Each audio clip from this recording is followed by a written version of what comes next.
প্রিয় বন্ধুরা, আসসালামু আলাইকুম। অপশন ট্রেইনার ইউটিউব চ্যানেলে আপনাদের সবাইকে স্বাগতম। প্রিয় বন্ধুরা, আজকে এমএস ওয়ার্ডের হোম মেনুর এই ফাইন্ড এবং রিপ্লেস সম্পর্কে বিস্তারিত আলোচনা করব। তো বন্ধুরা, এই ফাইন্ড অ্যান্ড রিপ্লেস এই অপশনগুলা আপনাদের প্রত্যেকের জন্য, আমার জন্য এবং প্রত্যেকের জন্য সবচেয়ে বেশি গুরুত্বপূর্ণ। বিভিন্ন সময়ে আমরা কোনো কিছু লেখার ক্ষেত্রে বিভিন্ন ভুল শব্দ ব্যবহার করে ফেলি। তো যেমন ধরেন, আমি এই জায়গায় লিখেছি মামুনুল ইসলাম is a কোয়ালিফিড farmer in Noagaon. তো এইদিকে একটু লক্ষ্য করলে বুঝবেন যে এখানে তো মামুনুল ইসলামের পরিবর্তে মঈনুল ইসলাম হইতো। তো এখন যে মামুনুল ইসলাম, এটি ভুল রয়েছে এবং আরো বিভিন্ন জায়গায় আমি মঈনুল ইসলামের পরিবর্তে মামুনুল ইসলাম দিয়েছি।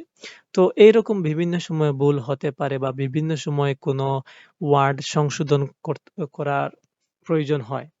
তো আপনারা খুব লক্ষ্য করবেন যে বিভিন্ন সময় কোনো ওয়ার্ড বা কোনো সেন্টেন্স বা কোনো শব্দ ভুল হলে সেই ভুলটি সংশোধন করে সঠিক শব্দ ব্যবহার করতে হয়। তো এই যে আমরা একটি সেন্টেন্স, একটি প্যারাগ্রাফ লিখেছি, আপনারা দেখতে পাচ্ছেন যে তো এই প্যারাগ্রাফের মধ্যে বিভিন্ন ভুল রয়েছে। যেমন ধরেন, মঈনুল ইসলামের জায়গায় লিখেছি মামুনুল ইসলাম। তো আমি চাচ্ছি যে এই যত জায়গায় মঈনুল ইসলাম রয়েছে ঠিক তত জায়গায় মামুনুল ইসলামের পরিবর্তে মঈনুল ইসলাম দিতে চাই আমরা এক ক্লিকের মাধ্যমে। তো সেই কাজটি কিভাবে করব? তো সেই কাজটি করতে হলে আমাদের প্রথমে ফাইন্ড করতে হবে। ফাইন্ড মানে হচ্ছে খোঁজা। যে আমরা কোন জায়গায় ভুল করেছি বা এই মামুনুল ইসলাম কোন জায়গায় লিখেছি সেগুলো আমরা আগে খুঁজে বাহির করতে হবে এবং পরবর্তীতে সেটি সংশোধন করতে হবে, অর্থাৎ রিপ্লেস করতে হবে। তো আপনারা দেখতে পাচ্ছেন যে এই জায়গায় ফাইন্ড এবং রিপ্লেস ২ টি অপশন রয়েছে। ফাইন্ড শব্দের অর্থ হচ্ছে খোঁজা এবং রিপ্লেস শব্দের অর্থ হচ্ছে সংশোধন। তো এই ২ টি কাজ ভিন্ন রয়েছে, কিন্তু ২ টি কাজের সাথে সম্পৃক্ততা রয়েছে। তো আপনারা যদি ফাইন্ড এ ক্লিক করেন, যেমন ধরুন আমি এখন খুঁজতে যাচ্ছি যে মামুনুল ইসলাম। যেমন ধরুন আমি দেখতে চাচ্ছি যে কোন জায়গায় মামুনুল ইসলাম লেখা হয়েছে। তো সেই জায়গাগুলো আমি খুঁজে বাহির করব। সেক্ষেত্রে আমার এই ফাইন্ড এ ক্লিক করতে হবে। ফাইন্ড এ ক্লিক করার পরে এই জায়গায় নেভিগেশন নামে একটি অপশন আসবে। সেই নেভিগেশনে যদি আমি মামুনুল ইসলাম লিখি, যেমন ধরেন অ্যা মামুনুল ইসলাম, মামুনুল ইসলাম। তো আমি যেহেতু লিখছি, সেই লেখার সাথে আমরা যে দেখতে পাচ্ছি যে এই জায়গায় হাইলাইট করে দেখাচ্ছে কম্পিউটার আমাদেরকে। তো অলরেডি তো আমরা বুঝতে পারছি যে এই ২ জায়গায় মামুনুল ইসলাম লেখা হয়েছে। আমরা শুধু মামুনুল লেখার সাথেই মামুনুল সিলেক্ট হয়ে গেছে। তো এইভাবে আমরা যে কোনো অজানা লিখা বা আমাদের বিভিন্ন ভুল লিখা বা যেই লেখাগুলা আমরা খুঁজে পাচ্ছি না, সেগুলো এই ফাইন্ড এর মাধ্যমে খুঁজে পাবো। অর্থাৎ আমরা যদি ফাইন্ড করি, তো সেক্ষেত্রে কম্পিউটার আমাদেরকে এই হাইলাইট কালার দ্বারা আমাদেরকে দেখিয়ে দিবে যে এই আপনার সেই ভুল লেখাটি, যেটি খুঁজছেন সেই লেখাটি আপনাদেরকে দেখিয়ে দেবে। তো আমি চাচ্ছি যে এই মামুনুল ইসলামের পরিবর্তে মঈনুল ইসলাম হবে।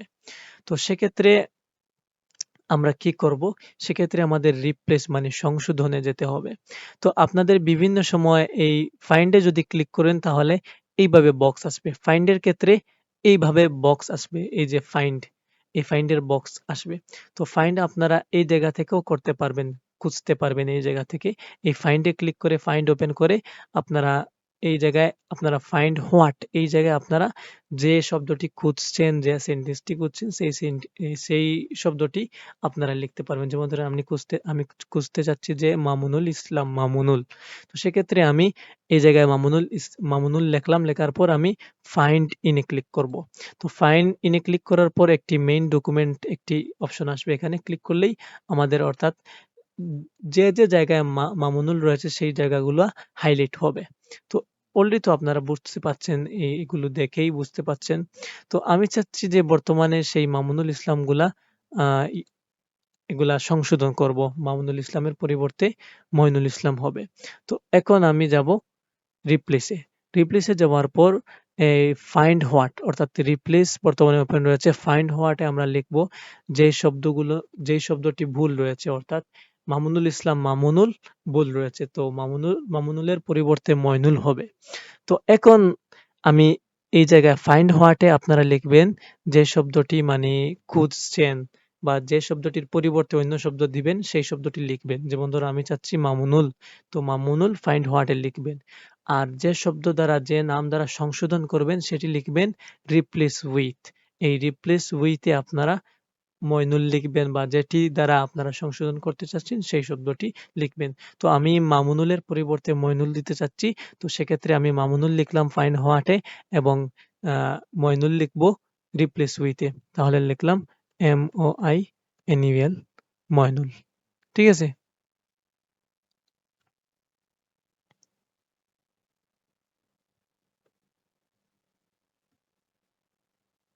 মইনুল। তো এই নামটি আমি লিখলাম। এখন যদি আমি রিপ্লেস অল দেই সেক্ষেত্রে আমার এই ফাইলের মধ্যে অর্থাৎ এই প্যারাগ্রাফের মধ্যে যতটি ময়নুল রয়েছে তো ততটি ময়নুল পরিবর্তন হয়ে যতটি মামুনুল রয়েছে ঠিক ততটি মামুনুল পরিবর্তন হয়ে ময়নুল হয়ে যাবে। অর্থাৎ যদি আমি এই রিপ্লেস অল এ ক্লিক করি তো তাহলে অল ক্লিক করলাম।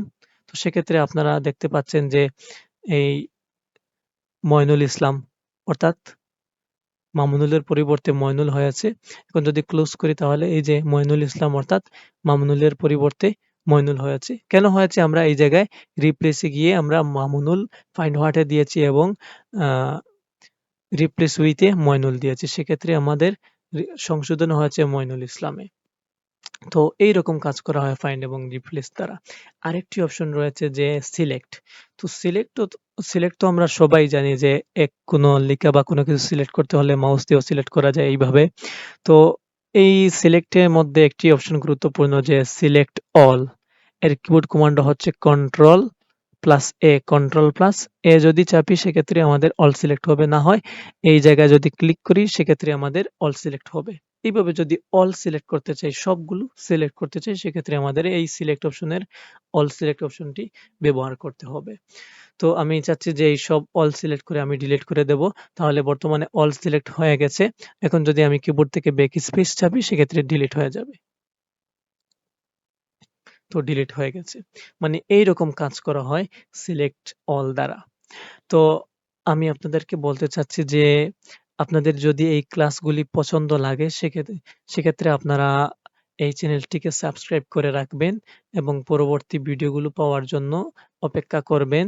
বা আমি প্রতিদিন বা প্রতিনিয়ত আমি আপনাদের জন্য ভিডিও দেব এরকম ১০ মিনিটের, না হয় ৯ মিনিটের, ৮ মিনিটের। তো আমি চাচ্ছি যে একটু করে আমি আপনাদেরকে পুরো MS ওয়ার্ডটি বুঝিয়ে দেওয়ার জন্য, যাতে আপনারা গভীরভাবে বুঝতে চান। ঠিক সেইভাবে আমি এক্সেল প্রোগ্রামটি আপনাদেরকে গভীরভাবে শিখিয়ে দেব, যাতে আপনারা কোনো কিছুতে যেন না আটকেন। তো আমি আপনাদেরকে একটি অনুরোধ করছি যে আপনাদের যদি ভিডিওগুলো ভালো লাগে তো সেক্ষেত্রে এই চ্যানেলটিকে সাবস্ক্রাইব করবেন এবং কমেন্টে জানাবেন যে কতটুকু ভালো লেগেছে। তো পরবর্তী ভিডিওর জন্য একটু অপেক্ষা করেন। আমি আপনাদেরকে পরবর্তী ভিডিওতে এই ইনসার্ট মেনুর সবকিছু সম্পর্কে আলোচনা করব। ১০ মিনিটে এই পেজেস সম্পর্কে আলোচনা করব, না হয় টেবিল সম্পর্কে আলোচনা করব। এভাবে প্রত্যেকটি অপশন একেবারে গভীরভাবে পানির মতো বোঝানোর চেষ্টা করব। ঠিক ১০ মিনিট বা ৮ মিনিটে, যাতে আপনারা সহজে বুঝতে পারেন। বেশ লম্বা ভিডিও করব না, কারণ বেশ লম্বা হলে আপনাদের সবার জন্য সম্ভব না। তো যার মেধা একটু ভালো সে বুঝতে পারবে এবং যার মেধা একটু কম সে কম শিখাই যথেষ্ট। তো কম শিখলে একটু ভালোভাবে শিখতে পারবে। তো আপনারা এই চ্যানেলটিকে সাবস্ক্রাইব করে রাখবেন এবং আমার পাশে থাকবেন। তো আজকের জন্য বিদায় নিচ্ছি। আসসালামু আলাইকুম।